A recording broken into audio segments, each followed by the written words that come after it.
What's up guys, welcome to the first review of the Red Band Society. In this particular review I will be talking about the first and second episode because of the fact that the first episode, the pilot episode aired last week and the second episode aired yesterday, so that's why I'm going to be doing the two of the episodes today. So I'm not going to try to make it too long, I'll make it short because I know like people have really short attention spans. So the show is about a bunch of kids that are hospitalized and they live life basically with no restrictions because of the fact that when you're in a hospital and you're living there's no attention really embedded on you because of the fact that there's an emergency that can happen anytime. So these kids really take fucking drugs. So these kids really take advantage of their freedom. But yeah, it's basically about a bunch of teenage kids who live in a hospital and that are trying to live normal lives. And actually, to be honest, they live better lives than I do. They have a hell of a lot of fun in the hospital and I'm just a guy who goes to school. So the first actual episode was about Jordy coming to the hospital and, you know, admitting himself into the emergency room because of the fact that he found out he had cancer. And he found, what is that doctor's name? I don't remember right now, but he found that doctor specifically because he knows that this doctor specializes in that area and he trusts him enough to operate on him. Jordy goes to the hospital and he meets Leo, Dash, and these three get into an actual little adventure, which is pretty awesome because of the fact that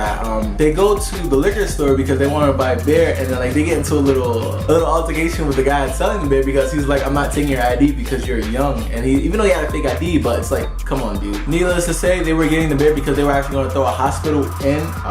They were going to throw a hospital. They wanted to throw a party in the hospital, and the party really didn't go as planned as they wanted until at the end of the show. But those three met, they had an adventure. Then Kara gets admitted to hospital. She's a cheerleader who like faints, and they find out that she has enlarged heart. She needs a heart transplant, but she's at the bottom of the waiting list because she does all these drugs, and it's like, you're killing yourself. Also in the show, Kara faints, and when she faints, she meets Charlie in the in-between. And while all this is happening, of course, Charlie's just laying there in bed narrating the story because he's the coma kid. And I actually like Charlie. It's weird to see an unanimated person because the fact that they can't move have a big effect on the show. But yeah, Charlie, he's a really cool character in this series. Emma is a real sweetheart. Like, she's the girl that everyone just naturally likes, and you can see that her and Leo actually had a thing because of the fact that when Leo starts to spend a bit more time with Kara, she gets a bit jealous, and you see that in the first episode. So that may be exposed later on in the season, we'll see, I'm not sure, but you can see that they had a history. Well, that's basically the first episode. I know I'm missing a lot, but I don't want this video to be like super duper long, so I'm just like shortening it. So let's get to the second episode. The second episode is pretty awesome because Leo gets a prosthetic leg and he doesn't want to wear it because it makes him uncomfortable. And Nurse Jackson, I believe, is the head nurse. She tells him it's uncomfortable because of the fact that you don't go to physical therapy for it, and he really doesn't want to do it. But also he doesn't want to do it because he wants to be there for Jordy when he first wakes up from his operation. And that's a real that's a leaderish type thing. That's what leader does. That's what leader does. That's what a leader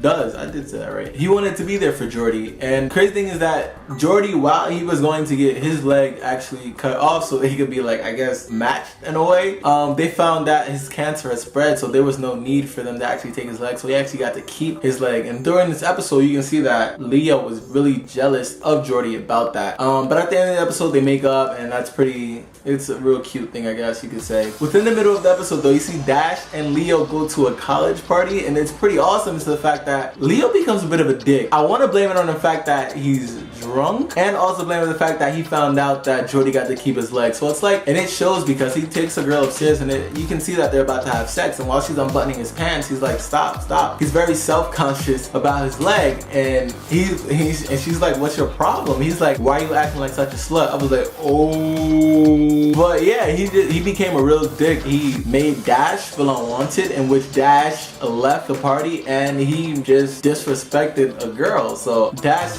actually now has to sneak back into the hospital because his mom is on the hunt for Dash and Leo because she knows that they're gone. And I know I didn't mention this before, but Nurse Jackson is Dash's mom. The head nurse is Dash's mom. So he's in the hospital and he tells that other nurse, you know, the pretty white one, her. Yeah, he tells her that, look, Leo's at this party and yada yada, he's drunk. So they go and get Leo. They bring Leo back and they find out Leo is really like freaking wasted, so they take him back to the hospital, in which they almost sneak back very carefully, but they still got caught. But thanks to the white pretty nurse, I guess I'm just gonna be calling her that, she smooth talked her way into freedom. Like she actually liberated them, and this is actually a good thing for her because throughout the show, Nurse Jackson gives her a really hard time, but for that one time, she respected her for correcting a big mistake. And in this episode, Kara and Emma, they clash heads because Kara is, safe to say, she's a bitch, and what she does is bitchy things. Like